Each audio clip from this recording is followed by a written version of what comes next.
তো hello guys, কেমন আছেন সবাই? তো আশা করছি সবাই ভালো আছেন। আপনারা ইদানিং সবাই কন্টেন্ট মনিটাইজেশন নিয়ে কিন্তু মাথা মারতেছেন আর কি। তো কন্টেন্ট মনিটাইজেশনটা ফেসবুকে ঠান কিভাবে আবেদন করবেন, এটা আজকে আপনাদের সাথে বিস্তারিত শেয়ার করব। তো বেশি কথা না বাড়ে স্ক্রিনটাকে লক্ষ্য করেন, সব কিছু দেখতে পাবেন। প্রথম কাজ যেটা, মানে যেই প্রোফাইলে মানে আপনারা করবেন, প্রোফাইল বা পেজ। তো ওই প্রোফাইলে মানে পেজটার মধ্যে আর কি আসবেন। তারপর আপনাদের যেটা মানে প্রোফাইল লোগো, এই লোগোটাতে ক্লিক করলেন। এখানে দেখতে পারবেন প্রপোর্শনাল ড্যাশবোর্ড। এই ড্যাশবোর্ডে ক্লিক করবেন, করার পরে এইখানে সাইডে দেখতে পাবেন মনিটাইজেশন নামের একটা অপশন আছে। তো এখানে দেখতে পাচ্ছেন তিনটাই আছে: স্টার সেটআপ, সাবস্ক্রিপশন আর এবং কি কন্টেন্ট মনিটাইজেশন। তো আপনারা এই কন্টেন্ট মনিটাইজেশন আসবেন, আসার পরে একটু লোডিং নিব।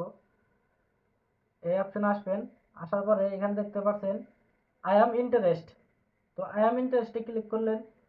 ক্লিক করার পরে এখানে কিন্তু আপনাদের সাথে একটা চাইছে, মানে যেটা যেই লেখার বিনিময়ে আপনারা আবেদন করবেন। আমি এখানে খালি পেস্ট করে দেব। তো আপনারা চাইলে এভাবে আবেদন করতে পারবেন।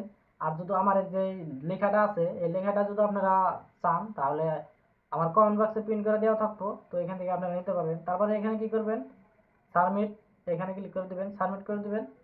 বাস, আপনাদের 1 সপ্তাহ বা 5 দিন বা 6 দিন এর ভিতরে আপনারা কন্টেন্ট মনিটাইজেশন অলরেডি পেয়ে যাবেন।